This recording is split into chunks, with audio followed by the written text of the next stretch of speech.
Hello guys and welcome to another video. So with the Model S Plaid announced now and also the time on Laguna Seca, they also released the complete video of the lap, the 1 minute and 30-second lap. And I remembered that they did a similar thing last year where the entire lap was visible. So I was thinking, wouldn't it be awesome to just compare how the car has progressed over the past year and compare the lap times and the speeds at certain points on the circuit from last year until the latest version that has been presented right now.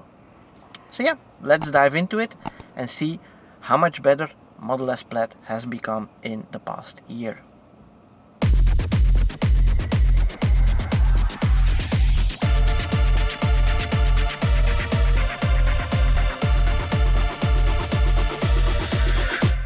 The first thing we are going to measure is how fast they are going when they are crossing that bridge up ahead. So first we have the time of last year, and there we end up with a speed of 116 miles an hour. Whereas if we compare that to the current model, then you'll see that at the same point the car is already doing 132 miles an hour. So that's quite a difference. That's 16 miles an hour difference. And also what I noticed is the sound of the new car. It's really eerie. It's more like a spaceship than a car. So that's also cool. Now the second test point is what is the top speed that is being attained on this long straight. And for the old car, that comes down to 128 miles an hour, whereas in the new car we even go up to 147 miles an hour. So again, that is a difference of 19 miles an hour at top speed. That is again quite a difference on the same distance. Now the next reference point is to see how slow it actually is in a tight turn.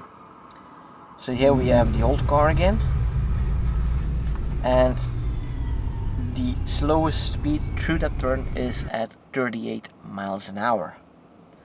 Now again, if we look at the new car, then you'll see that it's quite a bit faster, and the slowest speed through that corner is 47 miles an hour.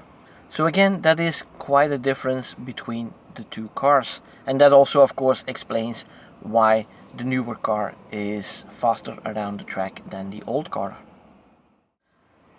So if we look at the next corner, then the slowest speed for the old car is 56 miles an hour, and if you look at the new car, then we have the exact same point where the car is the slowest, and that is at 57 miles an hour.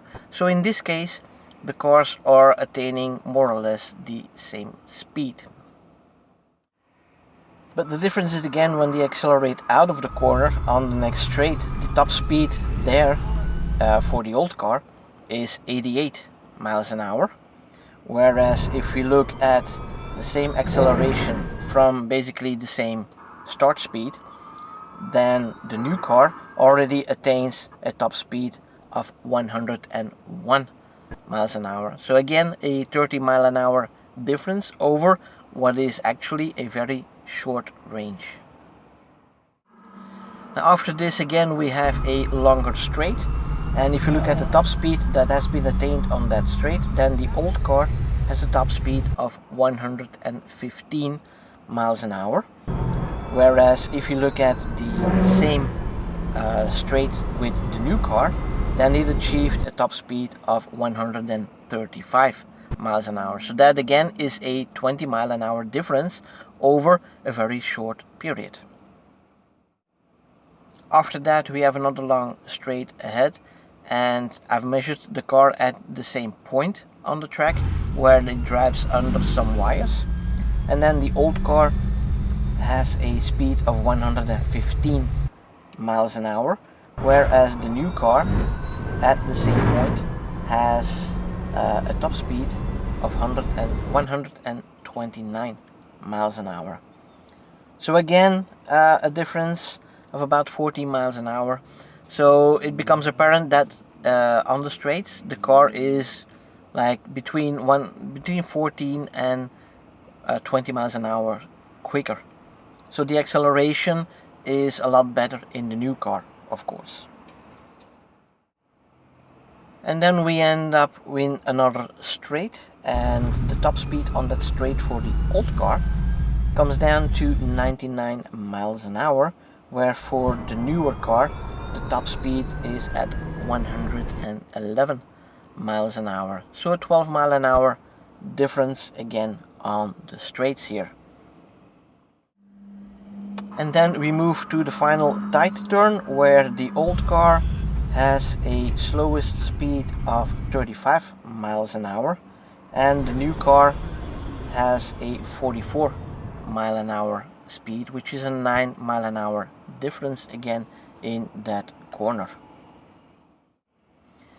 And after that, of course, we go straight for the finish line, and when it crosses that bridge again, the old car reaches a top speed of 113 miles an hour, whereas the new car accelerates a little bit faster again and it reaches a top speed of 130 miles an hour. So that's a 17 mile an hour difference. It is quite a big difference in the acceleration that we are getting, and I think that is the biggest advantage. Maybe they have added some active aerodynamics, maybe the tires are different in this case, giving more grip, or the passive aerodynamics are a little bit better as well, but also maybe this car is already running on the brand new batteries and that gives it a lot more power and thus acceleration also. So yeah, I'm really looking forward to seeing what the final version will do, because Elon mentioned on stage that maybe they can shave off like a second or three even more from that time, and that would be blisteringly fast. I can't wait to get my hands on mine, and really looking forward to doing some tests with that. Of course, all in safe conditions, because this is going to be a real monster to drive. And yeah, everybody that has ordered one, please drive it safely. So there you have it. Hope you found this interesting. If you did, give it a thumbs up and don't forget to subscribe to the channel and make sure you click that little bell icon so you don't miss out on any new videos. And for now, thanks for watching. See you guys in the next one. Bye bye.